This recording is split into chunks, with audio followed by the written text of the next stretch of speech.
Assalamu alaikum rahmatullah ta'ala barakatuh. Nous sommes samedi 11 novembre 2023, exactement 20h51, temps universel, heure locale ici à Bamako. Nous allons décortiquer ensemble l'actualité au Mali, dans la sous-région. J'ai eu l'honneur de pouvoir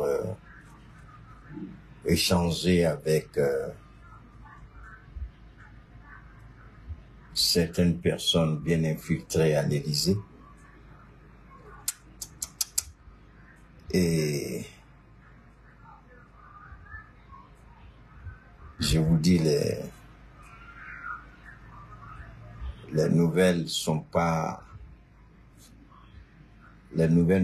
trop rassurantes. Hein? Il n'y a pas le feu à la maison, hein? Mais Dieu, lui, sait pourquoi il permet à un moment donné, dans la vie d'un être humain, d'entrer en contact avec certaines informations, des informations très sensibles, des informations qu'on ne trouve pas sur le marché, mais des informations qui viennent de très, très, très haut, si je peux me permettre l'expression. En ce qui me concerne, il n'y a que un seul Dieu qui se trouve très haut, mais dans le langage courant, quand on dit très haut, vous savez ce que ça veut dire. Alors, je vous demande de faire un maximum d'efforts, d'être le relais pour que d'autres personnes soient informées que nous sommes en direct. Soyez généreux, ayez un cœur bon, faites un geste de générosité à l'endroit de ceux que Facebook volontairement essaie d'empêcher de recevoir la notification. Soyez cette bénédiction pour ces personnes-là à travers vos partages, pour que ces personnes soient informées aussi bien sur YouTube que sur Facebook. Mais le temps de vous permettre de bien vous installer, parce qu'aujourd'hui on va frapper fort et on va aller très haut. Je vais juste vous mettre la puce à l'oreille. Il y a en ce moment des mercenaires financés par la France. J'ai obtenu l'information comment, je ne l'ai pas cherché, je n'ai pas demandé. Vous savez, je ne suis pas un enquêteur. C'est Chris Yapi qui est enquêteur, moi je suis analyste.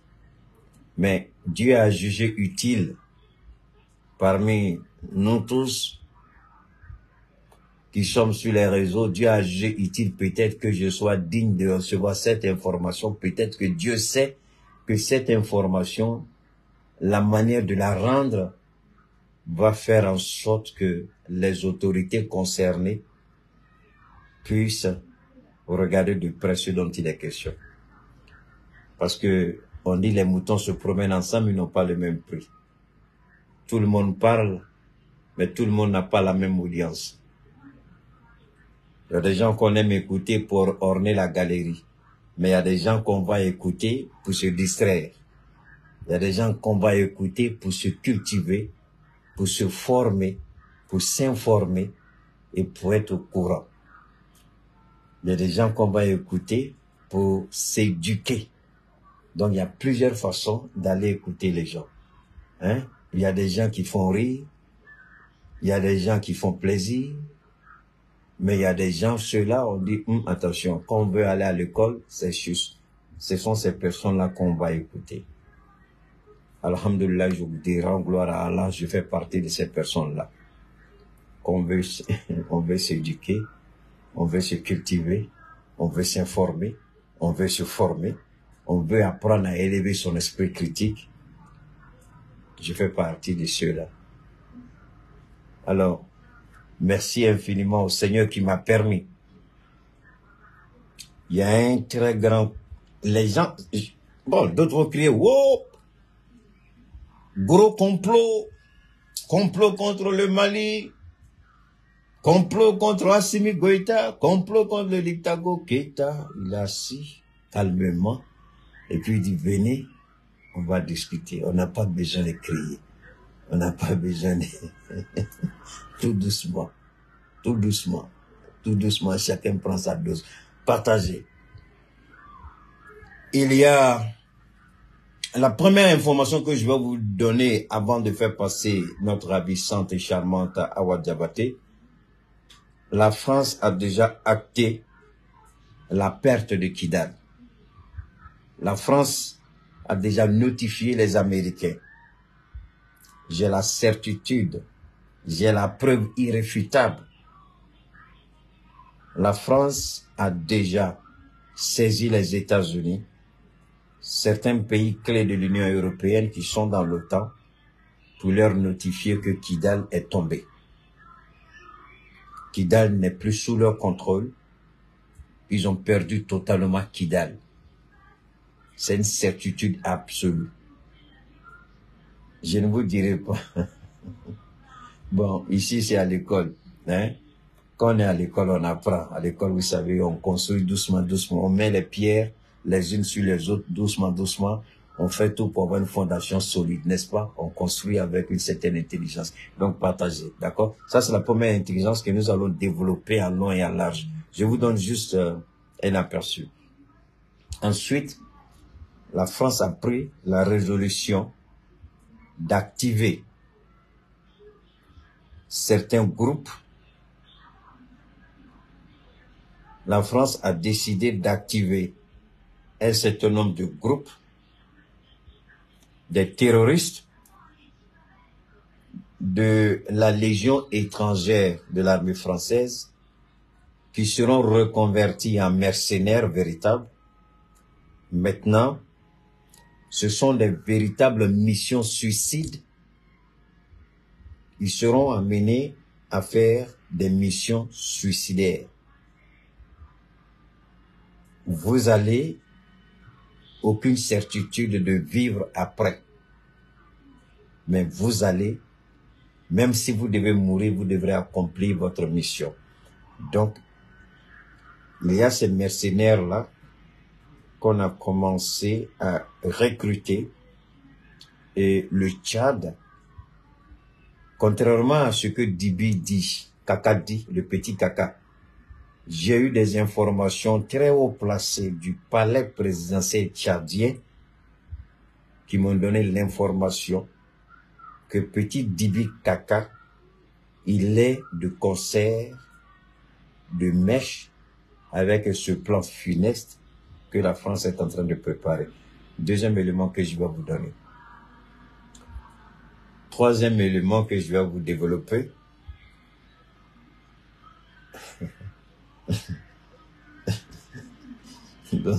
Je vais vous laisser d'abord. Ce sera beaucoup à digérer.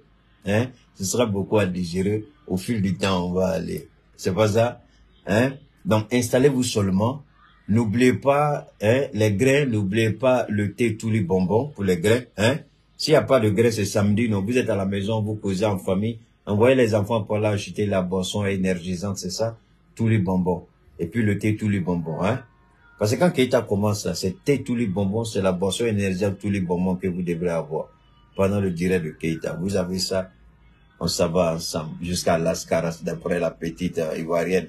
On est ensemble jusqu'à Las Caras. On va développer ça. Je vous en prie, faites monter le mercure, partagez. Alors, je vous permets de bien partager. On va écouter Awa, notre charmante Awa. Hein? On va aller ensemble faire un tour au niveau de l'Iptako Gourmand. Ensuite, on revient et puis on va décortiquer. Hein? Ok, on va écouter Awa. Africa. Oh, Africa. Farafide nous tous mes sinorina. Wa anukuna. Uma pot on the beat.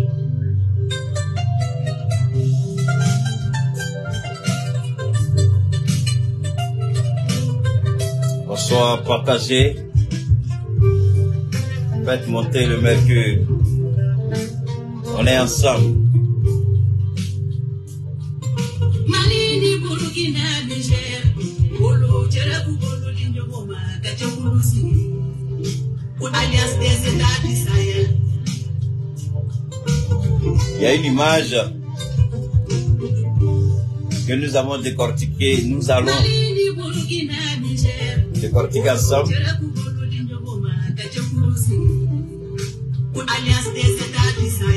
Vous avez vu Alassane Ouattara courir après Mamadou Doumbia, hein, en Arabie Saoudite.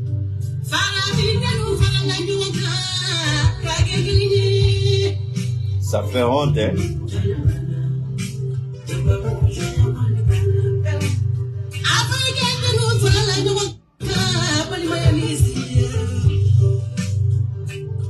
Partagez, faites monter le mercure. On va frapper,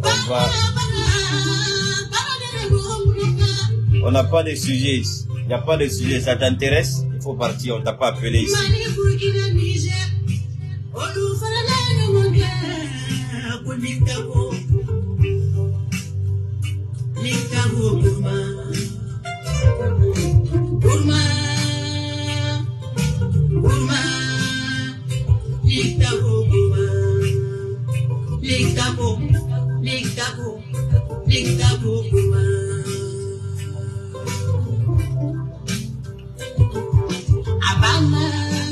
Faites monter le mercure. Merci à notre ravissante Awa Diabaté. Voilà un économiste qu'on appelle Alassane Dramane Ouattara. Un soi-disant économiste qui paraîtrait aurait un PhD que j'ai toujours refuté. J'ai toujours dit qu'il n'a jamais obtenu le PhD comme il prétend. Il n'a jamais obtenu le PhD sur les bancs. Je vous le dis, et depuis qu'on le dit, je dis, je mets les moutons du RDR, les moutons du RHDP, je les mets au défi. Au lieu de venir insulter papa et maman des gens, c'est pas ça le plus important. On dit, votre bravoutier là, il n'a pas de PhD. Prouvez qu'il a un PhD. Quand on regarde son parcours scolaire, quand on regarde son cursus scolaire, avec les affirmations, avec ce qu'il dit, il y a une véritable contradiction. Ce qu'il dit, quand on regarde, même un génie ne peut pas avoir un PhD par rapport à un tel laps de temps. Et le mensonge est flagrant. Oui, aux États-Unis, j'ai toujours dit qu'on peut acheter le faux vrai. Vous achetez votre PhD. Jamais un patron qui a acheté son PhD, il n'a jamais mis son pied dans une école d'économie aux États-Unis. Mais si vous allez fouiller l'université là où il dit qu'il a obtenu son PhD, vous allez trouver ses notes de classe, ses devoirs, vous allez trouver toutes les traces. Parce que c'est ce qu'on appelle le faux vrai. On ne peut jamais décider si c'est faux. Mais vous n'êtes jamais allé, on vous donne. Et on laisse vos traces dans l'école. Ça coûte excessivement cher. C'est ce que Ouattara a payé. Mais il n'a pas payé, il ne s'est pas assis pour avoir PhD. Alors, s'il avait le PhD, aujourd'hui, il est en Arabie Saoudite. Je voudrais vous interpeller. Ça fait combien de temps le développement de l'Arabie Saoudite, ça a commencé en quelle année? Les Émirats Arabes Unis, c'est en 1970 et 75. N'est-ce pas? 1970, 1975. Donc, 75, 2020, ça fait combien d'années? Quoi? Ça fait combien? Mais regardez ce qu'est devenu les Émirats Arabes Unis, qui même aujourd'hui défient l'Arabie Saoudite.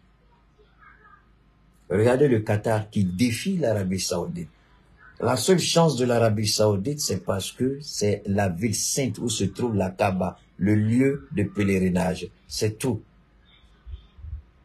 Sinon, tous les petits royaumes autour, de l'Arabie Saoudite sont financièrement posés. Mais alors, ils ont pris combien de temps pour réaliser cet exploit? Mais voilà un vieux de 82 ans qui a vu l'Arabie Saoudite à terre et qui a vu l'Arabie Saoudite se lever. Et il n'a même pas honte. Il se traîne avec son faux boubou blanc qui est trempé de sang d'innocents. Le ridicule. Il veut tromper Dieu, il veut tromper l'Arabie Saoudite, il porte un basin blanc et puis va en Arabie Saoudite. Moi-même, je regarde ce gars-là, j'ai dit, mais avec quel fouet Dieu même doit frapper ce gars-là? Avec quel bâton Dieu doit frapper Ouattara?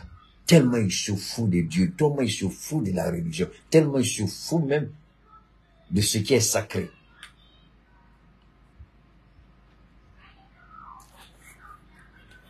On a coupé tête de quelqu'un en Côte d'Ivoire, on a tapé, on a joué ça comme ballon. Les criminels sont connus. Le Baka vert, les gens qu'ils ont tués. Mais on allait où? Il va en Arabie Saoudite et il n'a même pas honte. Aujourd'hui, l'Arabie Saoudite dit sommet Arabie Saoudite-Afrique. Le développement de l'Arabie Saoudite a commencé 15 jours. Et les Africains se ramassent ouya pour Arabie Saoudite. Pour aller demander le monde. Sinon, qu'est-ce que l'Arabie Saoudite peut donner à l'Afrique que l'Afrique n'a pas? Est-ce que l'Arabie Saoudite est plus riche que le Mali? Est-ce que l'Arabie Saoudite est plus riche que le Congo-Brazzaville? Que la Guinée? Pas du tout. C'est vrai, c'est la ville sainte.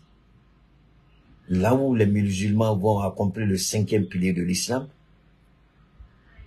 Mais sur le plan ressources naturelles, l'Arabie Saoudite ne bat pas le Mali, encore moins la Guinée ou la RDC. Mais on se ramasse tous, oui, on va même, on se pose même pas la question, comment ils ont fait pour être à cette place. Mais ils n'ont pas joué les criminels comme Ouattara, les voleurs comme Ouattara. Non. Ils ont mis l'intérêt du peuple saoudien en avant. Ils ont investi. Aujourd'hui, le prix auquel ils vendent leur pétrole, c'est ce qui a permis à l'Arabie Saoudite d'être Arabie Saoudite. L'argent n'est pas quitté. Est-ce que Dieu s'est caché quelque part pour ouvrir un trou dans le ciel et puis faire tomber l'argent pour l'Arabie Saoudite? Non. Non. Ils ont prouvé qu'ils sont patriotes. Ils ont prouvé qu'ils aiment leur peuple, leur pays. Ils ont privilégié l'intérêt national que l'intérêt. Bien vrai que c'est une royauté. Bien vrai que c'est la monarchie. Mais alors la question que nous-mêmes Africains, on doit se poser la question, avant l'arrivée des Blancs, c'était la monarchie chez nous. Mais si la monarchie marche bien, on peut essayer d'adapter la monarchie à un autre système. Mais ne plus faire la copie conforme de leur maudite démocratie. Mais regardez, nous, notre monarchie d'avant, c'était la royauté à vie, mais on peut trouver un système. On peut adapter. C'est pourquoi je dis, notre constitution, nos constitutions méritent encore d'être repensées et sérieusement repensées. Le système de 5 mandats, ça faut les 5 ans renouvelables 2 fois là. Même dans la constitution du Mali là. Moi personnellement, je le dis, j'ai été très déçu. Mais, on l'accepte pour le moment. 5 ans renouvelables une fois là. Mais c'est toujours la copie conforme des autres. Est-ce que ça là, c'est une idée du Mali? C'est pas une idée du Mali. C'est pas une idée du Mali. On a ramassé ça dans la démocratie. Mais est-ce qu'on est obligé de mettre ça dans notre nouvelle constitution? 5 ans renouvelables une fois. On est obligé de faire ça? Non. On pourrait dire 10 ans. Pas de renouvellement. Après 10 ans, tu t'abats. Tu fais 10 ans de pouvoir, tu finis, tu t'abats. Une seule fois, 10 ans, tu t'abats. On peut faire ça? 7 ans renouvelable 3 fois, tu t'abats. 5 ans renouvelable 4 fois, tu t'abats. 5 ans renouvelable 3 fois, tu t'abats. On peut changer? Pourquoi on est obligé de faire 2 fois? C'est là que je dis que jusqu'à présent, notre démocratie, on n'a qu'à arrêter de se blaguer. Même la constitution actuelle du Mali, on est content d'en voter, hein, mais on n'a qu'à dire la vérité. Il y a beaucoup de choses dedans là, même pardon, c'est pour les autres. C'est pas pour nous. Même la justice, là, c'est copie conforme des autres. On avait, nous, notre façon de faire notre justice. C'était juste ma petite modeste contribution. Jusqu'à présent, on n'a qu'à repenser encore notre constitution, on n'a qu'à repenser encore notre système de justice. Si on continue de faire copie conforme des autres là, bon, moi j'ai pas... Alors, allons au Japon pour savoir comment ça se passe. Allons regarder en Corée du Sud pour voir comment ça se passe. Et ils vont nous dire, eux, c'est à partir de leur histoire. La Corée du Sud et le Japon, c'est leur histoire. Alors, on continue. Est-ce que l'armée malienne est réellement à Kidal? Oui. Je ne sais pas combien de fois je dois le dire, mais l'homme a l'habitude de croire que quand il voit, quand l'homme ne voit pas, l'homme croit difficilement. Comme quand l'homme ne voit pas, l'homme ne croit pas. Salat à ma chérie Fanny. Merci beaucoup Moussa Salifou. Merci. Mohamed Oudrago depuis le Burkina. Merci infiniment. Simon Dambélé. Alors, posons-nous la question. Quand on ne voit pas, on ne croit pas. Alors la question, est-ce que nous sommes réellement à Kidal? Pour ceux qui suivent l'actualité au Mali, vous avez vu, il y a pratiquement Niang, Abdul Niang, il y a Traoré Ouma, je crois, et puis il y a un autre là, qui étaient au front, enfin, qui ont des contacts, je crois, qui échangeaient. Donc, à un moment, on a dit que l'armée malienne était à 45 km de Kidal. À un autre moment, on a dit qu'ils étaient à 30 km de Kidal. À un autre moment, on a dit qu'ils étaient à 12 km de Kidal. Et que les combats étaient intenses. Rappelez-vous, je vous ai dit que l'information sur Kidal tombe à compte-gouttes. Je l'ai dit, le jour où j'ai dit cela, Allah est mon témoin, je ne savais même pas que les criminels terroristes, les criminels, ceux qui se disent sécessionnistes, je ne savais même pas qu'ils avaient saboté les lignes de téléphone. C'est-à-dire, je crois qu'il y a 2 ou 3 lignes de téléphone que vous connaissez au Mali, 3 opérateurs. Hein? Il paraîtrait qu'ils ont saboté les différentes lignes pour éviter que les gens donnent les informations, pour éviter que les vidéos, n'est-ce pas, filmées, ne soient postées sur les réseaux. Donc, c'est une façon. Alors, je vais vous amener à comprendre ce système-là. La France a juré, je vous donne la certitude, restez jusqu'au bout, vous ne serez pas déçus de ce que vous allez entendre. Je vais vous dire des choses aujourd'hui qui vont dépasser votre entendement. Je vais vous dire des choses qui vont vous surprendre.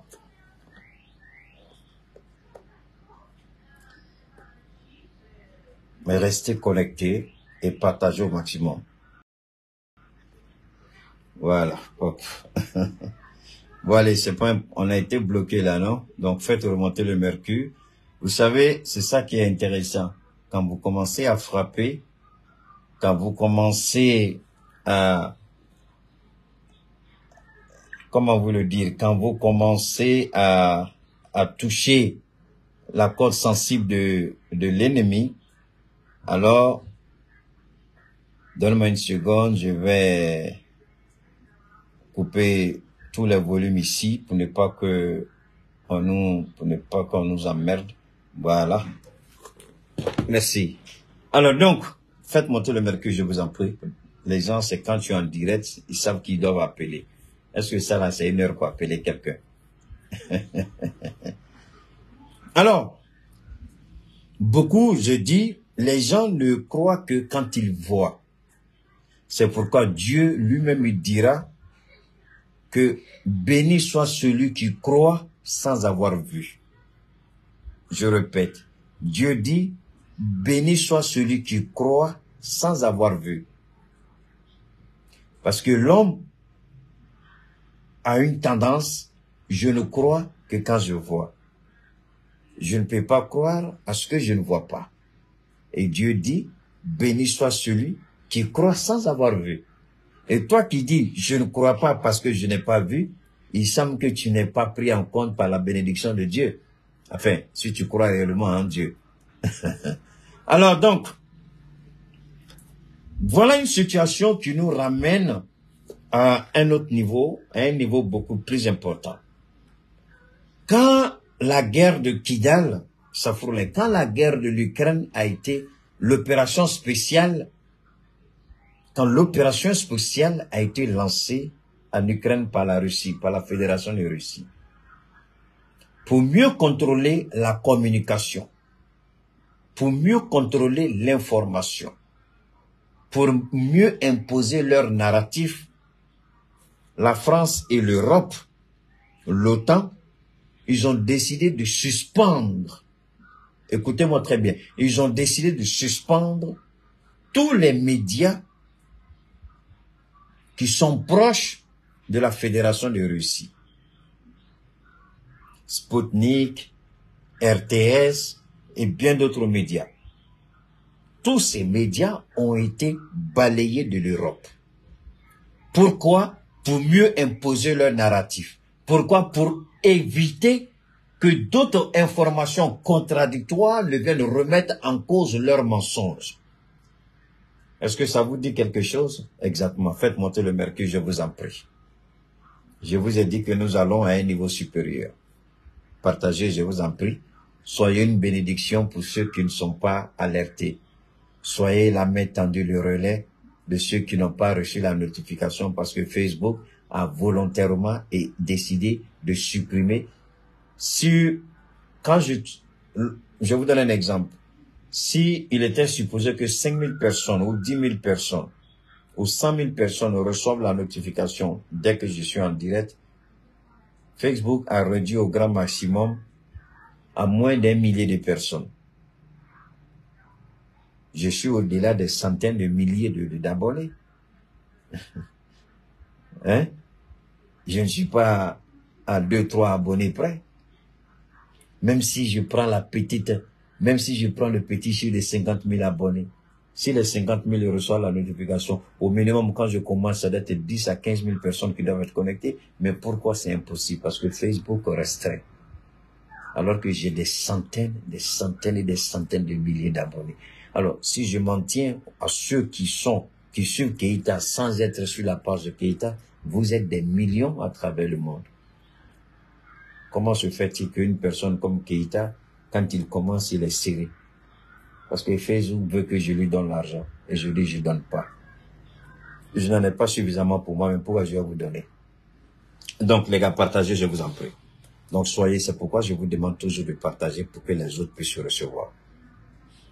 Alors, l'OTAN, à sa tête, la France et les États-Unis, l'Angleterre, l'Allemagne, ils ont dit, il faut chasser les médias russes de l'Europe pour mieux contrôler le flux de l'information, pour mieux imposer notre narratif.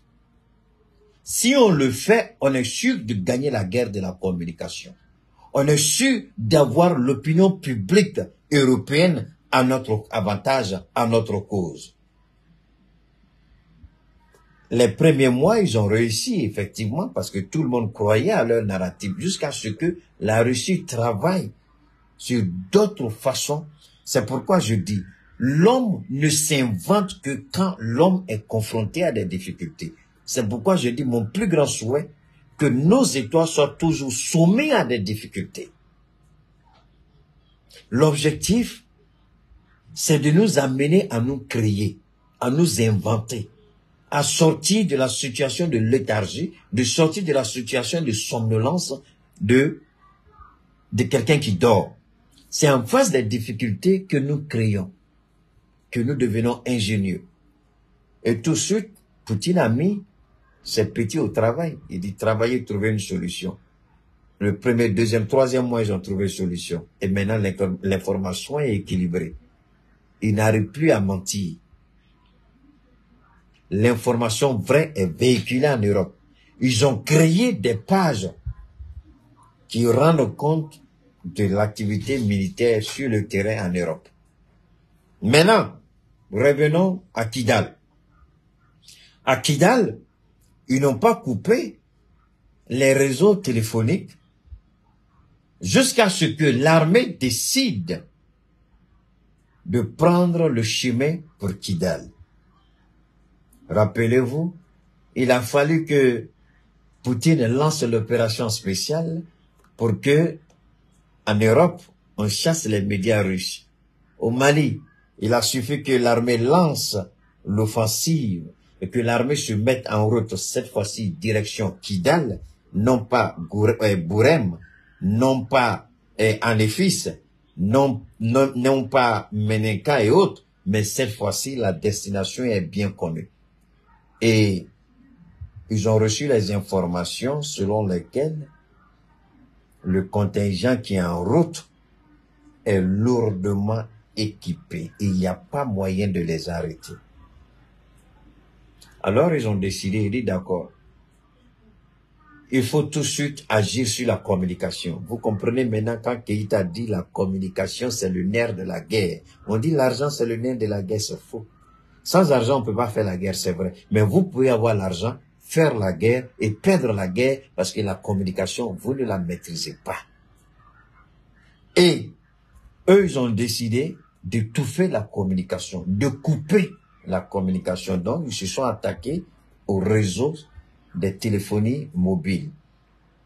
Ils ont saboté les centres de relais, de transmission, pour éviter que tout ce qui va se passer à Kidal, on n'est pas. Alors, posez-vous une seule question. Pourquoi? S'ils étaient certains, parce que aujourd'hui, l'ennemi, tout le monde veut être vu. Tout le monde veut faire sa propre propagande. Comment vous allez détruire votre propre moyen de propagande? Qu'est-ce que cela signifie?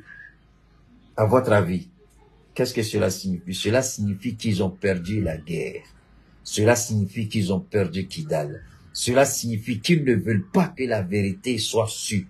Ils ne veulent pas que la vérité sorte. Ils ne veulent pas que le monde découvre le mensonge qu'ils ont entretenu tout ce temps.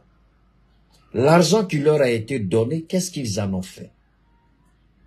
L'argent qui a été donné à ces idiots-là d'investir à Kidal, qu'est-ce qu'ils en ont fait? Alors donc, on s'attaque à la communication, aux moyens de communication, aux canaux de transmission, aux canaux d'information. En coupant les canaux d'information, on est certain de garder Kidal dans le noir. Mais alors, la question que je me pose, c'est pas deux groupes terroristes qui s'affrontent, c'est l'État du Mali qui affronte les terroristes et les rebelles. Donc, en d'autres termes, l'État du Mali a les moyens de transmettre les informations. L'État du Mali transmet par satellite. L'État du Mali, les forces armées communiquent avec ce que vous appelez les centres de commandement, ce que vous appelez l'état-major des forces armées, l'état-major des forces armées terrestres, l'état-major des forces armées aériennes. Donc, les deux états-majors communiquent avec ce qu'on appelle le grand état-major, qui lui-même communique avec le ministère de la Défense, qui lui-même communique avec le gouvernement, qui lui-même communique avec le président de la République. Mais alors, en réfléchissant, est-ce qu'ils peuvent étouffer l'information? Jamais. Ils ne pourront pas étouffer. Ce qu'ils oublient, nous sommes avec un partenaire qui a appris à gérer ces genres de situations en temps de crise, en temps de guerre, c'est-à-dire la Russie. Donc la Russie est capable de nous basculer, de basculer la région de Kidal sur le réseau de la Russie pour que nous puissions avoir les informations si comme nous sommes sur notre propre réseau. Alors est-ce qu'ils ont fait quelque chose d'extraordinaire? Ils ont montré tout simplement qu'ils sont idiots, qu'ils ne sont pas intelligents, qu'ils n'ont rien compris encore. Alors la réalité c'est quoi? La réalité c'est que ces petits égarés sont toujours en connexion avec la France. C'est la France qui leur a demandé. C'est la France qui leur a proposé de saboter les canaux de transmission, les lignes de transmission des téléphonies mobiles, pour empêcher que l'information véritable soit véhiculée et que le monde sache ce que les forces armées sont en train de réaliser à Kidal. Si le combat était à leur faveur, si la victoire était avec eux, jamais on n'aurait assisté au sabotage des lignes téléphoniques. C'est parce qu'ils ont déjà perdu. Alors, pour ceux qui se posent la question, est-ce que l'armée est à Kidal? Voilà un premier signe qui vous dit que l'armée n'a pas besoin d'être à Kidal pour dire que la Kidal est déjà dans la République. Ça, c'est un premier signe que vous devez analyser par vous-même. Quel est l'intérêt des terroristes de saboter? Alors que les terroristes aiment la propagande. On a vu, quand ils ont attaqué le bateau Tombouctou, ils ont fait des propagandes vidéo. Chaque fois qu'ils s'attaquent à l'armée malienne, ils font des propagandes vidéo. Rappelez-vous de 2012-2014, ce qu'ils ont fait dans cette même région, à Néfis et Kidal et autres. Comment ils ont massacré nos soldats désarmés qui n'avaient rien, comment ils les ont liquidés, et ils ont montré cela au monde entier. Ces vidéos-là existent jusqu'à la date d'aujourd'hui. Alors, si en 2012, ils n'ont pas coupé les lignes de téléphone, parce qu'en 2012, ils étaient en position de force. En 2012, ils avaient les moyens mieux que l'armée. Il ne faut pas avoir honte de le dire, c'était la vérité. En 2012, on n'avait pas d'armée. En 2012, on avait des soldats, mais on n'avait pas d'armée. C'est la différence. Je répète, en 2012, on avait des soldats, mais on n'avait pas d'armée. Est-ce que vous faites la différence? Parce que mon langage, souvent, je vous ai dit, on va aller très haut. Hein. Ça, c'est Keïta qui amène à faire la différence. Hein. Ça, vous n'entendez pas ça quelque part, c'est ici seulement. En 2012, on avait des soldats, on n'avait pas une armée. On avait des soldats, on n'avait pas une armée. Je le répète une dernière fois, on avait des soldats, on n'avait pas une armée. L'armée, ce sont les équipements. Ce sont les moyens de renseignement. Ce sont les moyens de combat. C'est la formation. C'est l'équipement. On n'avait rien de tout ça. On avait des hommes engagés. On avait des soldats prêts à mourir pour la République. Mais on n'avait pas une armée pour épauler ces soldats-là. Et aujourd'hui, on a une armée qu'on appelle les forces armées du Mali, les FAMA. On a des soldats. On a des officiers supérieurs. On a des soldats de rang. On a des sous-officiers, on a un état-major, on a des centres de commandement, on a un ministre des Affaires, un ministre de la Défense et un président-colonel. Oui, on a maintenant une armée qui peut combattre avec n'importe quelle armée sur la planète Terre, parce que nous avons l'engagement, la détermination et la volonté de vaincre. C'est pourquoi il y a une étude qui a été faite. Alors là, je vais vous donner encore l'information. Il y a une étude qui a été faite. Et l'étude a démontré que l'armée du Mali est une armée qui peut affronter n'importe quelle armée au monde, sans exception. Les autres peuvent être nombreux. Les autres peuvent avoir peut-être des moyens, des équipements, des moyens de renseignement, des satellites, des armes bactériologiques, des armes de destruction massive. Mais si on dit une guerre conventionnelle, l'armée du Mali peut affronter n'importe quelle armée au monde dans une guerre conventionnelle. Il y a une étude qui a démontré cela. On dit même l'armée malienne est capable de mettre à genoux l'armée française. Et ça, c'est le Sénat français qui a demandé cette étude. Et cette étude, elle n'a jamais été publiée. Comment je l'ai su? Laissez ça tranquille. Souvent, Dieu fait grâce à Keïta. C'est ça la réalité. C'est ce qui va vous permettre de comprendre la suite. Parce que c'est cette étude-là que tout récemment, les sénateurs ont fait ressortir cette étude. Ils disent qu'ils comprennent comment et pourquoi la France a échoué.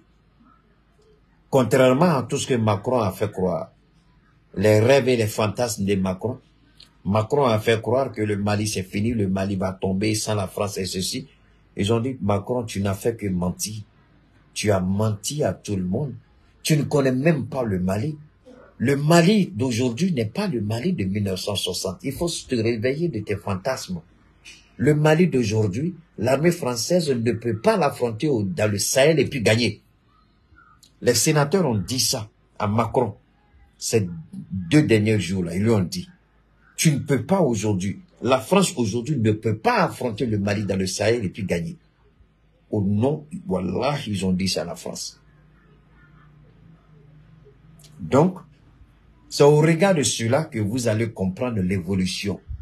C'est en fonction des études qui ont été faites que la France a décidé de changer de tactique et d'approche. Nous allons développer cela, mais terminons d'abord avec Kidal. Donc Kidal aujourd'hui, est-ce que je peux certifier avec une vérité absolue que l'armée est à Kidal?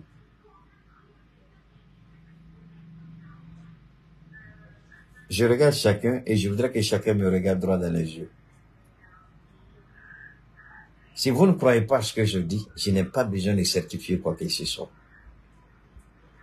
Je dis toujours la crédibilité de Cheikh Oumar Keïta part à la place de Cheikh Oumar Keïta. Ma crédibilité me précède. Je n'ai pas besoin de démontrer quoi que ce soit pour vous dire que j'ai raison. Ou pour vous dire que je dis vrai. Ou pour vous dire que l'armée est effectivement à Kidal. Je vous le dis, à vous de juger de la valeur de mes propos. La question c'est de savoir, l'armée est à Kidal. Maintenant, la question n'est pas de, à ce qui me concerne, la question est mal posée. Est-ce que l'armée est à Kidal? Non, elle est très mal posée. Si vous prenez aujourd'hui, sur les milliers de personnes que vous êtes connectées, au moins 90% parmi vous, la seule question, est-ce que les FAMA sont vraiment à Kidal? 90%. Même s'il y a 1 million de personnes qui regardent aujourd'hui cette vidéo, 90%, sinon 95% des 1 million, 2 millions, 10 millions de personnes, leur seule question, est-ce que l'armée est vraiment à Kidal?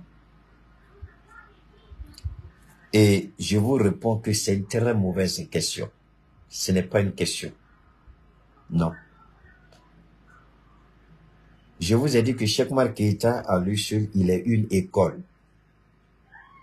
On vient écouter Cheikh Oumar Keïta pour apprendre, pour s'informer, pour s'éduquer, pour élever le niveau de la compréhension. Mais on ne vient pas écouter Cheikh Oumar Keïta comme quelqu'un qui est en train de dire, comme on dit Zirindala, quelqu'un qui est en train de raconter des histoires drôles. Quelqu'un qui vient raconter des histoires. Non. Pourquoi je dis ça? Pourquoi je vous dis ça? En 2012, c'était les terroristes qui étaient sur la voie et qui descendaient sur Bamako.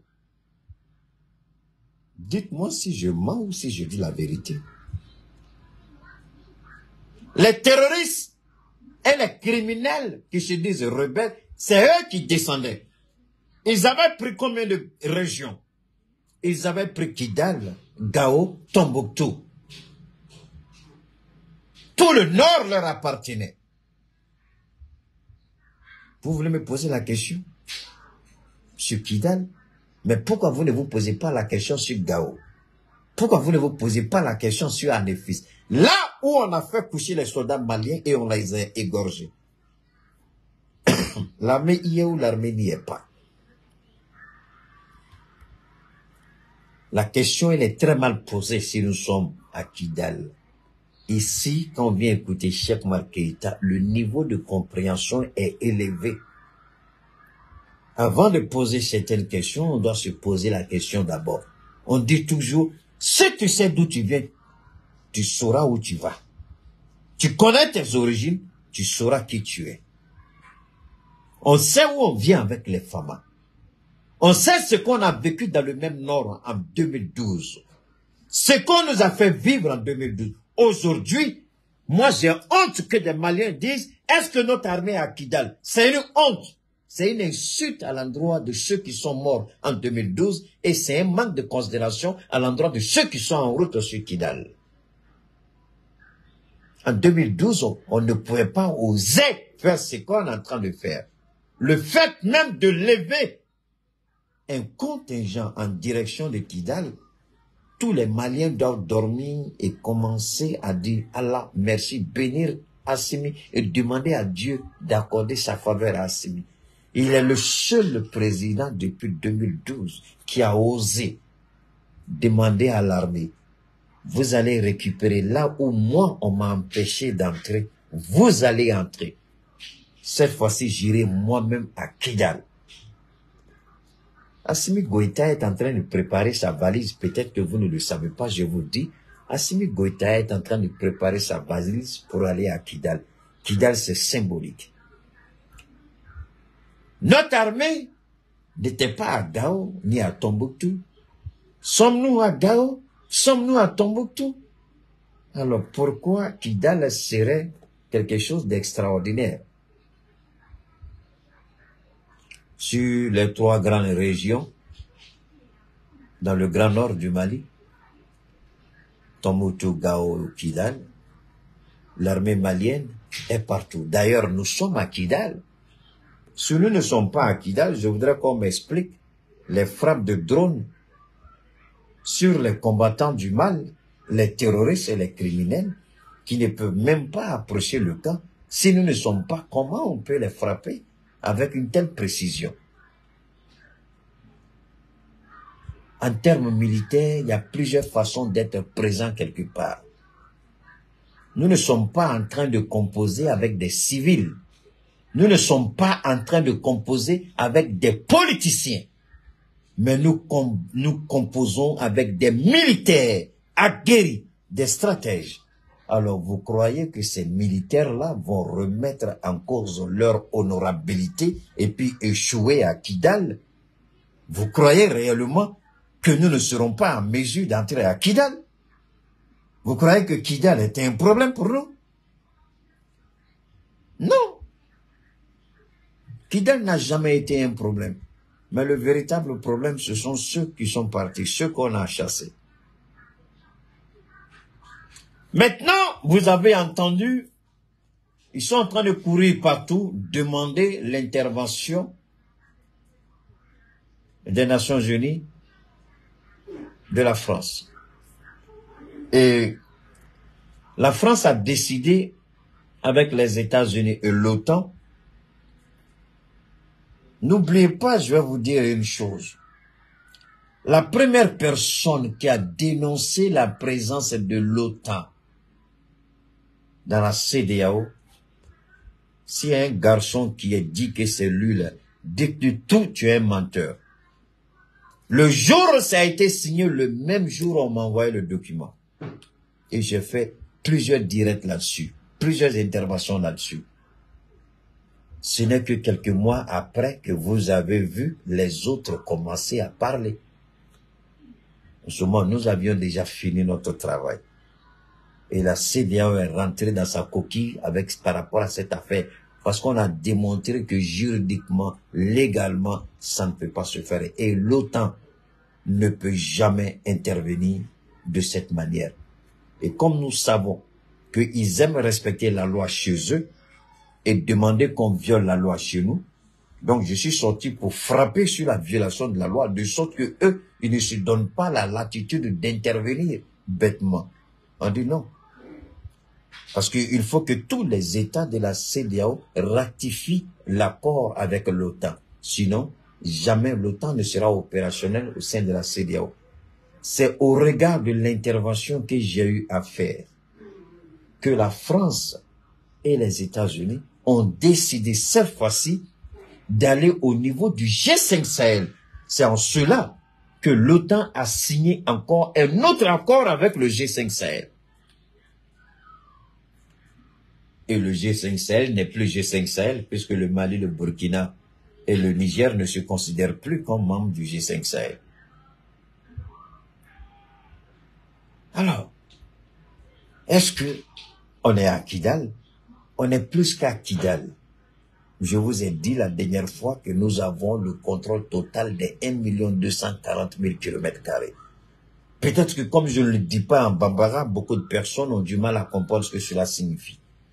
Ça veut dire que le Mali appartient au Mali et aux Maliens. Alors, c'est en cela que nous rentrons dans la deuxième partie de notre intervention. Les rescapés, les frappes ont continué. On dit, ah, parce que vous avez entendu, il y a des gens qui sortaient pour vous dire l'évolution. Enfin, il y a des gens qui se sont spécialisés dans ça. Chaque heure, ils sortent pour vous dire s'il y a ça, il y a ça, il y a ça. Nous, ça, c'est le sensationnel dans lequel Keïta ne rentre pas. C'est vrai que les gens ont besoin de savoir l'évolution de notre armée. Mais je veux bien, moi, je voudrais, de façon intelligente, je veux bien me poser la question. Pourquoi je vais me poser la question sur l'évolution de l'armée par rapport à son arrivée à Kidal, alors que je sais que dans les centres de commandement de l'armée, on ordonne des frappes de drones sur des positions de l'ennemi. Alors, si les drones peuvent frapper les positions de l'ennemi à Kidal, alors moi je veux bien savoir quel est cet ennemi-là qui pourra empêcher l'armée de rentrer en Kidal pendant que les drones sont en train de frapper même à l'intérieur de Kidal. Donc, me mettre à faire des vidéos chaque heure, est-ce que ça a un sens? Ça n'a pas de sens. Dès l'instant où je vous ai dit que les drones sont à Kidal, que l'armée est en cours de route, moi ce que j'attends à Kidal, c'est même pas dire qu'on a levé le drapeau, parce que c'est ça aussi que beaucoup de gens attendent, cette fierté. Il y a beaucoup de Maliens qui attendent que le drapeau du Mali soit hissé dans le ciel à Kidal. Ça, je peux comprendre ça. Je suis absolument d'accord avec vous. Mais n'oubliez pas une chose. L'armée malienne a quitté cette ville. C'est pas la région. La région de Kidal n'est plus sur le contrôle de qui que ce soit. Il s'agit d'une petite partie de la ville où il y a encore des éléments infiltrés.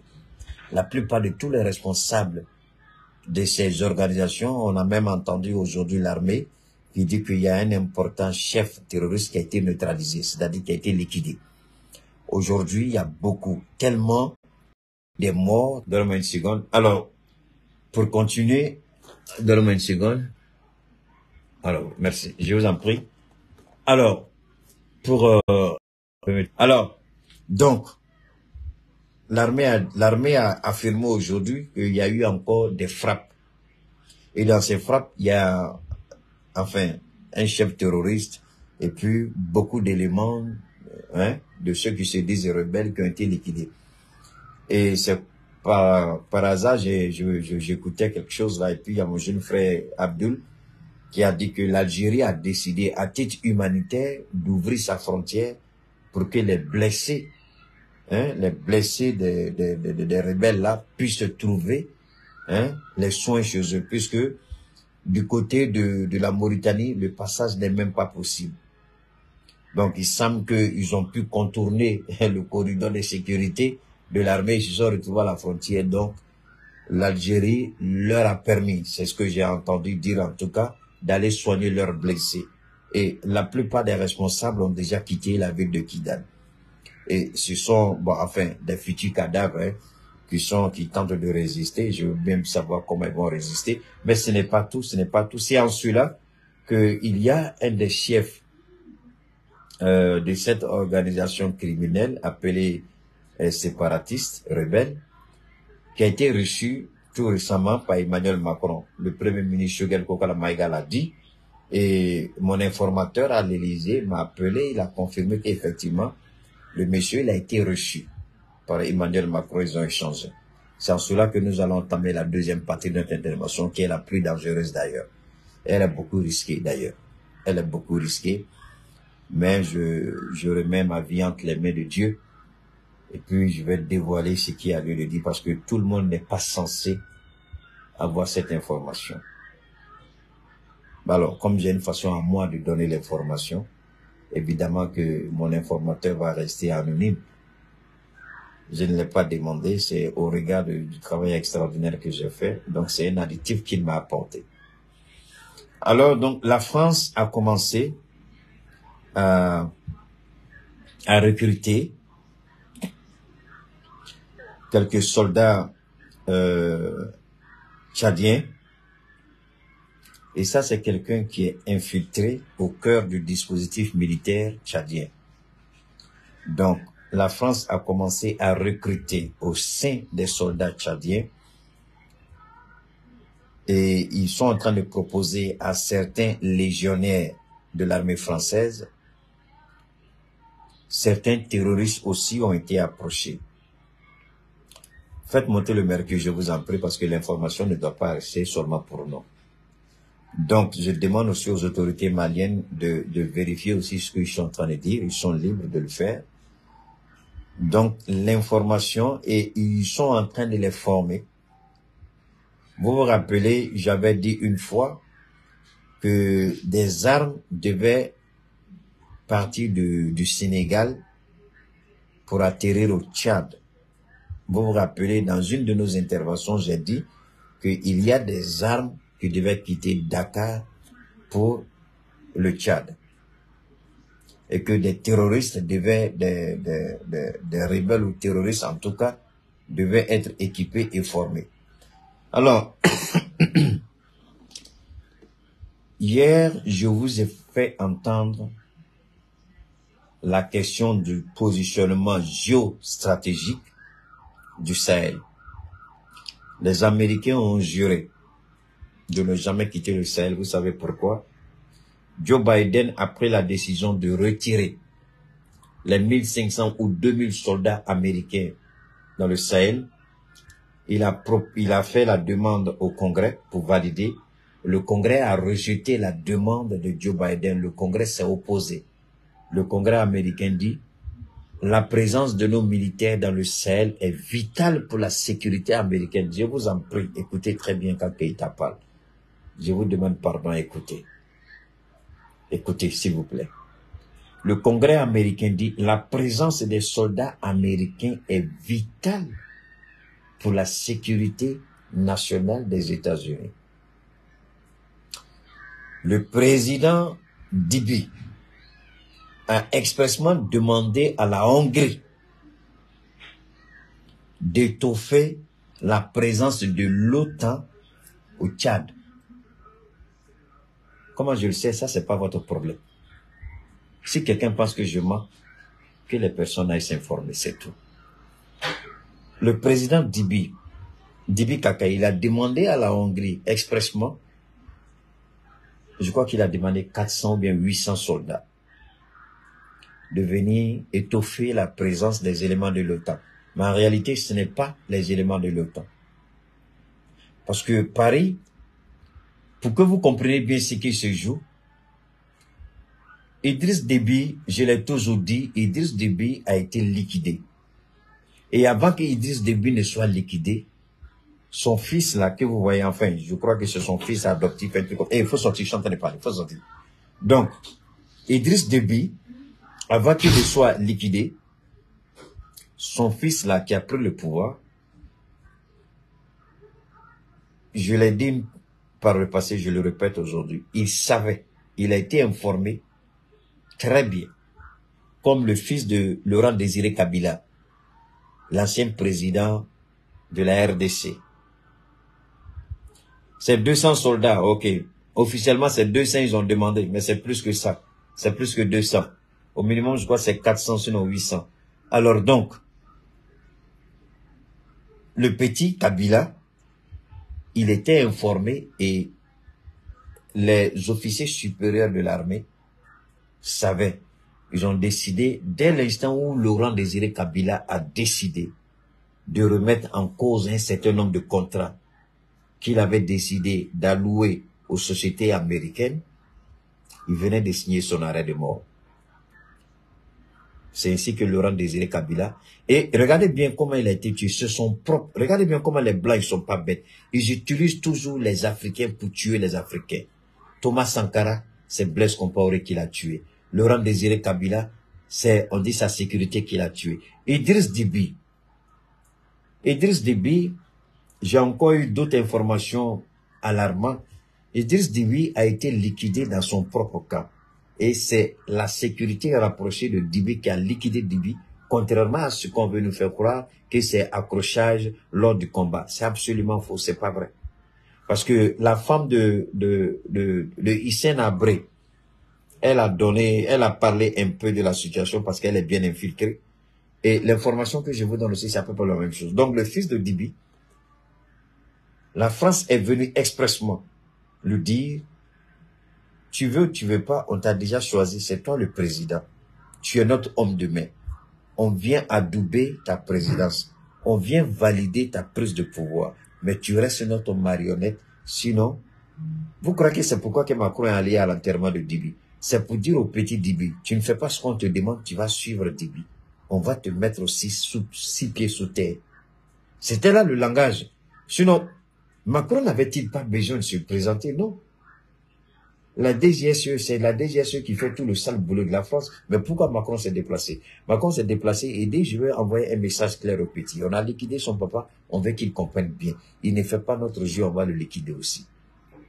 C'est ainsi que le petit Dibi, il a compris. Il a commencé à faire le jeu de la France. Rappelez-vous, la France a dit, niet, le Mali ne peut pas accéder à la présence du G5 Sahel. Parce que le Mali était opposé à la France. Ça s'est fait, oui ou non? Le petit Dibi, il a refusé. Kassimi Goïta devient le président du G5 Sahel. Vous l'avez tous vu. Et jusqu'à la date d'aujourd'hui, pour le moment, je ne sais pas trop, mais c'est lui qui est encore là-bas. Parce que la France a voulu faire du G5 Sahel sa propriété. Comme la France a fait de la CEDEAO sa propriété. Et l'échec de la ministre des Affaires étrangères récemment, le vendredi surpassé, comment on appelle ça, au Nigeria, où le président Tinubu a dit clairement, nous n'allons pas en guerre contre le Niger. Donc, nous n'allons pas en guerre contre le Niger. La France perd Kidal, la MINUSMA est chassée du Mali. La France dit, il faut la vengeance. On ne peut pas permettre ça parce que le Sahel est une position géostratégique qui peut nous coûter la vie. Si nous perdons le contrôle du Sahel, nous perdons le contrôle de notre sécurité nationale. Nous perdons le contrôle du Sahel, nous perdons le contrôle de notre mode de vie. Nous perdons le contrôle du Sahel, nous perdons le contrôle de nos États. Donc tous, ils sont unanimes sur ce que la France dit, on ne peut pas laisser. Donc qu'est-ce qu'il faut faire? Puisque la MINUSMA a été chassée, Kidal n'est plus entre les mains de vos partenaires, les rebelles. La France dit, on a un autre moyen. C'est là que la France décide et commence à recruter au sein. Donc maintenant, au niveau des rebelles qui sont opposés au pouvoir de N'Djamena, certains rebelles ont été ciblés, certains rebelles ont été approchés par la France à travers son service, la DGSE, qui sont en train de travailler sérieusement d'arrache-pied avec le Tchad pour mettre en place un commando de mercenaires avec des missions précises. Parce qu'ils ne sont pas d'accord, ils ne sont pas prêts à accepter. Aujourd'hui, nous, en tant que Maliens, nous, en tant qu'Africains, en tant que Panafricains, en tant que peuple du Liptako Gourmand, on est fiers parce qu'il y a quelque chose. Mais en même temps, les autres se préparent. C'est pourquoi notre euphorie, notre joie doit être de courte durée. Nous devons être vigilants. Un peuple déterminé, un peuple engagé, un peuple prêt, ce peuple-là, on ne peut rien. Ahmed Sékou Touré a été la preuve. Si le peuple du Burkina Faso s'était opposé fermement à Blaise Compaoré ne serait jamais président au Burkina Faso. Aujourd'hui, l'engagement des peuples, c'est parce que nous avons une communication fluide qui permet aujourd'hui au peuple d'être au courant de ce qui se passe. Et le peuple est prêt à mourir. Ce n'est pas le peuple de 1975, 1980, 1960. Nous sommes en 2023. Et aujourd'hui, je le dis haut et fort, restons vigilants et déterminés. Parce que la France n'a pas encore dit son dernier mot. La France veut frapper le cœur de nos différents pouvoirs. La France dit qu'elle ne veut pas perdre le contrôle du Sahel. En d'autres mots, la France dit qu'elle ne veut pas perdre le contrôle du Liptako Gourmand. La France est convaincue d'une chose, la communication mensongère, la communication tronquée, autant pour moi, la communication manipulée ne passe plus. Quand France 24 prend un message, une ineptie, un mensonge, automatiquement nous sortons pour rétablir la vérité. Donc France 24 et RFI, ces médias de propagande de la France, de la junte française, n'ont plus le monopole pour diffuser des mensonges, des contre-vérités. Ce n'est plus possible. Quand ils disent quelque chose, nous sortons automatiquement sur les réseaux pour les recadrer. Nous sortons pour dire que ce qu'ils disent n'est pas vrai, il n'y a pas de vérité dedans. Aujourd'hui, nous vous disons que la France a décidé de frapper. La France n'est pas prête. Une chose est certaine, la France n'aura plus le contrôle d'une région, comme ce fut le cas il y a eu 9 ou 8 ans, avec Kidal, avec la région du Nord, c'est-à-dire Tombouctou, Gao et puis Kidal. Ça n'arrivera plus. La France n'aura plus ça. Parce que nous sommes en train d'installer des bases, et ce n'est pas des petites bases. Ce sont des villes garnisons que nous allons créer dans le nord du Mali. Ce sont des villes garnisons que nous allons créer dans nos frontières. Cela ne veut pas dire que nous allons ignorer ou oublier le centre et le sud. Pas du tout. Mais en même temps, les rebelles, Dieu merci, qui demandent à l'OTAN d'intervenir. Vous avez entendu les gens parler d'un certain politicien exilé qui a demandé à Erdogan, mais pourquoi les gens font ceci? Bon, chacun va dire ce qu'il veut. Chacun prétend être dans le secret des bois. Moi, je ne suis au courant de rien, je ne suis dans aucun secret. Mais par contre, je peux dire une chose, je crois que le président Erdogan, la Turquie a une ambassade. Erdogan n'a pas besoin de passer par la Russie avant de prendre une décision concernant le Mali. Ça, au moins, je voudrais que on soit nous tous au moins assez responsables. Ce n'est pas à Poutine de dire à Erdogan ce qu'Erdogan doit faire. Est-ce qu'Erdogan n'a pas une fois même bombardé un avion russe en Syrie? Non, non, non, je vous pose la question. Hein. Est-ce que la Turquie n'a pas déjà bombardé un avion de la Russie en Syrie? Mais pourtant, la Russie avait dit que c'était une zone où on ne doit pas... comment ils appellent ça même? No-fly zone ou bien fly no... Ouais, no-fly zone. Donc, quelque chose comme ça, aucun avion. Mais, un avion turc était là-bas et il dit que l'avion russe a violé l'espace là, parce que eux aussi, ils ont un contrôle en Syrie. Ils ont le contrôle d'un espace en Syrie. Selon eux, l'avion russe a violé cet espace. Donc, ils ont abattu l'avion. Alors, qu'on vienne me dire que parce qu'il y a un opposant qui a écrit c'est pourquoi je dis, c'est pourquoi je vous demande, quand nous sommes arrivés à un moment où l'analyse des éléments, nos fly zones, merci beaucoup Mohamed Bachili, nous, on est arrivé à un moment où les informations que nous véhiculons, nous devons faire beaucoup attention à la façon, parce qu'il ne faut pas croire que les autres qui nous écoutent, ils sont bêtes, ils ne comprennent rien à rien. Donc, quand on ramène le débat à un niveau vraiment médiocre ou minable, et croire que les gens vont croire que c'est ça, c'est relais. Enfin, pour moi, c'est un peu étonnant. Dire que c'est Erdogan qui a appelé Poutine, ils ont fait, mais c'est des conneries. C'est des conneries. En ce moment-là, quelle est l'utilité de la présence de l'ambassade de la Turquie au Mali? Ou bien la Turquie n'a pas d'ambassade au Mali? Moi, je veux bien savoir, si la Turquie n'a pas d'ambassade au Mali, ça c'est un. Deuxièmement, pourquoi aujourd'hui tout le monde parle de la Turquie? Nous l'avons développé. Le président Assimi Goïta a fait inviter le DG, le CEO, le directeur commercial, je crois que c'était 3 ou 4, de l'entreprise Baïka, je crois, l'entreprise de drones, Ils sont venus et ils ont été spécialement décorés.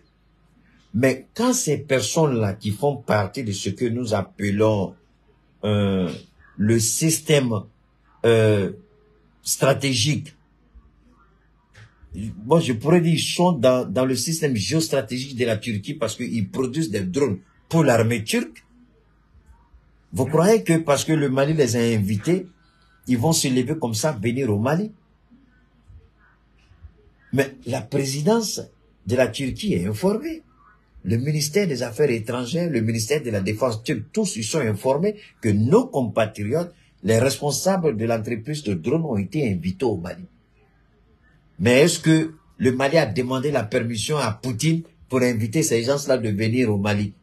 Est-ce que, bon, moi je pense quand même, soyons Baïka, merci beaucoup Mohamed. Alors, soyez un peu sérieux dans les analyses que nous faisons. Poutine n'est pas le papa ni la maman du Mali. Poutine est un partenaire du Mali. Poutine défend nos intérêts parce que Poutine a ses intérêts. Vous croyez que le Poutine nous soutient pour rien? Parce que Poutine veut être présent dans le Sahel. Poutine présent dans le Sahel, Poutine sait que dans le Sahel, à tout moment, il peut frapper l'Europe. Poutine dans le Sahel, il peut frapper les États-Unis. À partir du Sahel, à partir comment on appelle, d'Anefris, à partir de Meneka, à partir de cette zone des trois frontières-là, à partir de cette zone, l'Iptako-Gourma, la Russie est présente, mais c'est une menace perpétuelle, permanente de l'Europe. Vous croyez que Poutine vient nous aider à cause de nos beaux yeux? Depuis quand Poutine comment on appelle, Assimi, ils se connaissent où? Ce sont des amis d'enfance? Ils se connaissent où? Ils n'ont pas de liens de parenté. Ils n'ont pas de liens sanguins. On leur donne l'argent, ils nous donnent du matériel. Mais mieux, notre position stratégique leur permet d'avoir une vision très nette. Ils peuvent frapper à tout moment. Donc, développer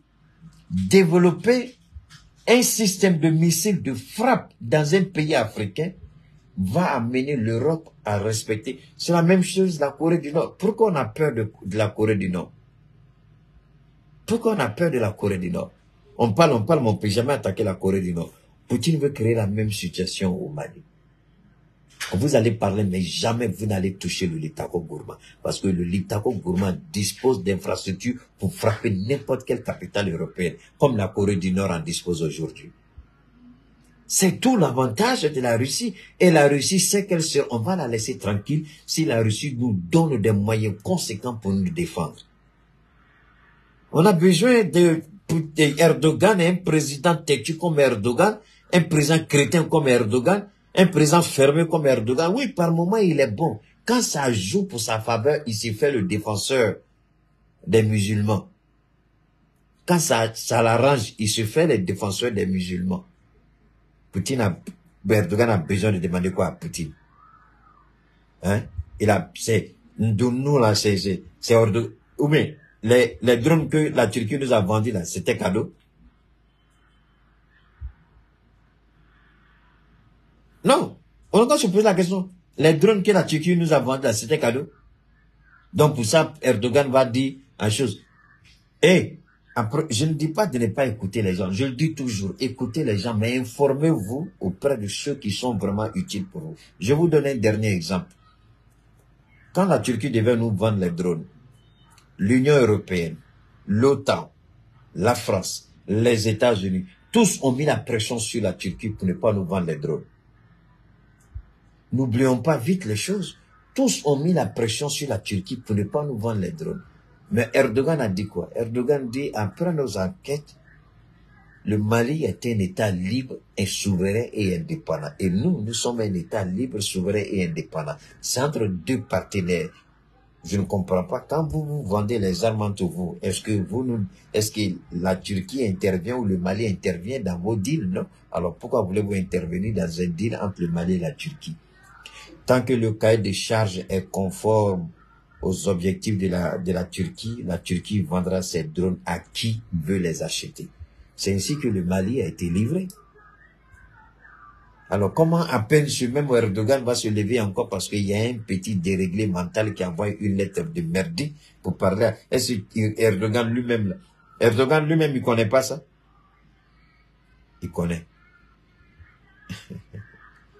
Donc, Erdogan n'a rien à voir dans notre politique. Ce n'est pas à Poutine de dire à Erdogan, il faut faire ceci pour le Mali, et puis Erdogan va le faire. C'est des conneries. Je ne mets pas en doute que Erdogan parle de notre situation et la Russie. Dans tous les cas, tous les présidents, quand ils se retrouvent, ils échangent sur les situations. Ils échangent. C'est ce qu'on appelle la courtoisie diplomatique. Vous échangez sur tous les sujets. Il n'y a pas de sujet tabou. Vous abordez tout. Mais un président demander l'autorisation à un autre président, c'est que vous connaissez mal Erdogan. Vous connaissez très mal Erdogan. Erdogan est l'un des présidents les plus gonflés au monde. Il n'écoute personne, même pas Poutine. Je dis bien même pas Poutine. Est-ce qu'Erdogan n'a pas vendu de drone à l'Ukraine? Mais Erdogan est partenaire à la Russie, non? Erdogan n'a pas vendu de drone à l'Ukraine? Est-ce que vous connaissez Erdogan? C'est Erdogan qui va parler à Poutine et puis Poutine va dire il ne faut pas faire, puis Erdogan va dire je ne fais pas. Élevez le niveau du débat, ne prenez pas des Maliens pour des tarés. Hein? Chacun veut se faire une visibilité, c'est vrai, mais arrêtez de croire que les Maliens ne réfléchissent pas suffisamment pour comprendre certaines choses. Hein? Qui ne connaît pas Erdogan? Nous connaissons tous Erdogan. En tout cas, moi, quand je suis un président, j'apprends à le connaître, j'analyse la psychologie de l'homme, ses forces et ses faiblesses. Et si on me dit le président fait ceci, je dis oui, il est capable de faire. Sinon, je dis, hey, pardon, faut faire ton travail. Le président ne fait pas. Donc, la situation de Kidal n'est pas tendue comme on veut vous le faire croire. Des gens qui avaient le contrôle d'une région, d'une ville pendant des années, vous comprenez que l'habitude à la peau dure, perdre les avantages qu'ils avaient, ils prenaient les femmes qu'ils voulaient, ils épousaient de force les jeunes filles qu'ils voulaient, ils imposaient leur volonté aux commerçants, ils percevaient des taxes, ils imposaient encore des passages, comment vous appelez ça, ils raquettaient au bord de la route. Dieu seul sait combien de centaines de millions qu'ils gagnaient à travers ces pratiques illicites, illégales. Et du coup, si l'armée malienne rentre à Kidal, les gens pensent surtout que c'est pour le contrôle, que c'est par rapport au projet de l'Azawa. Bon, peut-être, mais en réalité, c'est l'intérêt financier, l'argent qu'ils vont perdre, l'argent qu'ils gagnaient, l'argent facile qu'ils gagnaient. Ils pouvaient rentrer dans une maison, ils ont vu ton bœuf, ça leur plaît, ils prennent le bœuf, ils s'en vont avec. Ils ont vu ta fille, elle est en âge de se marier, ça leur plaît, ils envoient quelqu'un, tu peux pas dire non, ils vont l'épouser forcée. Donc, il y avait des choses, des pratiques auxquelles ils se livraient, qu'aujourd'hui, l'armée arrive, on leur dit, ah, c'est votre mode de vie. Donc, les barons même ont fui, et puis ils ont laissé ces jeunes gens-là, qui faisaient qui jouaient les hors-la-loi à Kidal, ces jeunes gens-là qui terrorisaient la population avec leurs 4x4 et puis les mitrailleuses, la montée là-dessus. C'est eux là qu'on a mis tout le long de la route pour sacrifier. Eux-mêmes, ils ont fui. Les chefs ont fui. On dit, c'est votre mode de vie. Ils viennent là, ta femme là, ils vont la prendre. Mais c'est la réalité. Tu as forcé la femme de quelqu'un. Bon, s'il y a un enfant qui est sorti dedans, c'est ta chance. S'il y a un enfant qui n'est pas sorti dedans, là, la plupart de toutes ces jeunes filles-là. Mais je vous dis, les jeunes Maliens, il y a plein de jeunes femmes à Kidal qui sont veuves aujourd'hui. Les gens les ont pris par force. Elles sont veuves aujourd'hui. Elles sont veuves. Il y a plein de jeunes filles aujourd'hui qui sont veuves. Parce que les criminels ont été liquidés. Hein? Donc, où est le problème qu'il y a dedans? Bon, si celles qui ne sont pas veuves aujourd'hui, je ne dis pas tout le monde, mais il y a plein de jeunes aujourd'hui, Kidal est déserté, c'est les femmes seulement vous allez trouver là-bas. Si vous rentrez aujourd'hui à Kidal, vous allez compter au moins 50 femmes avant de voir un homme. À Kidal aujourd'hui, vous rentrez, vous allez compter 50 femmes avant de voir un homme. Et l'homme que vous allez voir, il n'a même pas 16 ans peut-être. S'il a trop, peut-être c'est 14 ans ou 12 ans. Parce que déjà à 16 ans, on les enlève eux tous pour leur donner des armes. Les enfants soldats dont on a parlé, c'est tous ceux-là. Alors donc, aujourd'hui, Kidal, moi je n'entre pas dans est-ce que l'armée est à Kidal, l'armée n'est pas à Kidal, non. Moi, ce que je sais, mon président est en train de préparer sa valise. Je sais que Assimi prépare une visite sur Kidal, c'est tout ce que je sais. Quand il va faire, je ne sais pas. Comment il va le faire, je ne sais pas. Mais je sais qu'avant l'arrivée d'Assimi, le ministre de la Défense, le premier ministre, ils vont se rendre à Kidal pour aller parler à nos doyens, avec le ministre de la Réconciliation. Je sais que c'est pour très bientôt. Le drapeau malien, c'est une question de temps, c'est une question d'heure. Rien n'empêchera notre drapeau de flotter. Je le parle aujourd'hui. Il va se trouver même au moment où je suis en train de parler, là, le drapeau est déjà monté. Ou même, on se coucher, demain matin, on se réveille, le drapeau est déjà monté. On n'a pas de problème. Mais le plus important, ce que vous devez garder en esprit, comment le Mali est arrivé. Le Mali qui avait été gangréné par le terrorisme, le cancer du terrorisme, de la rébellion. Aujourd'hui, avec Assimi, le Mali a soigné la gangrène, soigné, jusque ça reste une petite place. Les médicaments ont commencé à faire leur effet. Il faut juste enlever le bandage pour voir que la plaie a été cicatrisée, vous êtes guéri. Donc aujourd'hui, nous sommes à Kidal. Le Mali qui ne pouvait, l'armée malienne ne pouvait approcher ni Tombouctou ni Gao. C'est l'image que chacun doit garder en esprit. En effet, ce Ménéka, impossible. Mais aujourd'hui, on a récupéré tout ça. On nous dit où est la sécurité? Alors qu'il n'y a même pas longtemps, je regardais, j'ai vu que, c'est quel pays là même, je me rappelle plus du pays. J'ai vu qu'ils ont, les terroristes là, ils sont entrés dans une école où ils ont tué des gens. Mais alors, quand c'est chez eux, on dit, ah non, on refuse le terme terroriste. On dit, ah non, c'est un psychopathe, c'est un malade mental, c'est un fou. On refuse l'expression terroriste. Mais quand c'est chez nous, ah, ce sont des terroristes. Alors moi, je vous dis que tout va bien. Je vous dis que Kidal est rentré dans la République. Kidal est dans la République. Kidal est la République. Donc, il n'y a aucun problème. Ce qu'on n'a pas imaginé, ce qu'on nous a cru incapable de faire, incapable de réaliser. Après avoir chassé l'aménagement, nous avons pris le total contrôle de notre pays. Notre pays, grâce à Assimi Goïta, aujourd'hui, on a le pays en main. C'est vrai qu'il y a beaucoup d'autres défis. Il y a beaucoup d'autres défis. Mais pour dire aujourd'hui, pour parler des défis énergétiques par rapport à EDM, c'est parce que nous sommes en paix que nous ne pouvons pas penser à EDM. Sinon, quand les balles se mettent à siffler, tout le monde quitte sa maison. Chacun fuit, on se dirige vers la brousse. Affaire de courant, là, c'est le dernier souci. Chacun fuit, chacun abandonne sa maison. Tout le monde se cherche. C'est quand il y a la paix, on est assis dans sa maison, le clim ne marche pas, ou bien pendant que tu es là, peinard dans ton salon, le clim, le courant est coupé, c'est là que tu te rends compte que EDM fait des bêtises. Mais, en temps d'insécurité, tu n'as même pas le temps de penser, puisque là où tu es, tu te trouves très loin de ta propre maison. La sécurité précède toute chose en développement. Nous, on ne peut pas seulement se contenter de dire que oui, l'électricité chez nous à Bamako, bon ben, mais attendez, les gens qui sont à Kidal, eux, c'est la survie. C'est pas une question de EDM, c'est la survie, c'est leur vie, c'est leur existence qui était menacée. Aujourd'hui, l'armée réussit à leur donner confiance et moi, j'estime que c'est une très bonne chose. Maintenant, nous allons rentrer dans les autres détails avec l'aide de Dieu. Il y a le président Assimi Goïta, c'est ce qu'il fait. Tous ceux qui ont pillé les ressources de l'État, d'une manière ou d'une autre, vont le payer.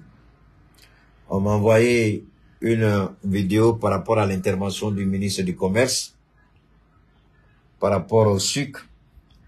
Je préfère me donner un peu de temps pour bien réfléchir. C'est pas parce que le ministre a parlé que je vais sortir pour parler. Non, parce que le ministre peut parler, mais il peut se trouver que on a vu d'autres ministres qui ont parlé, et après, bon, pas ce gouvernement-là, le premier gouvernement, hein, avant celui-là. Donc, on a eu à recadrer certains ministres que, pendant le remaniement, tous ces ministres-là ont sauté. Donc, on ne peut pas parler comme ça. Il faut avoir tous les éléments en main. Ce qui est sûr, on regarde.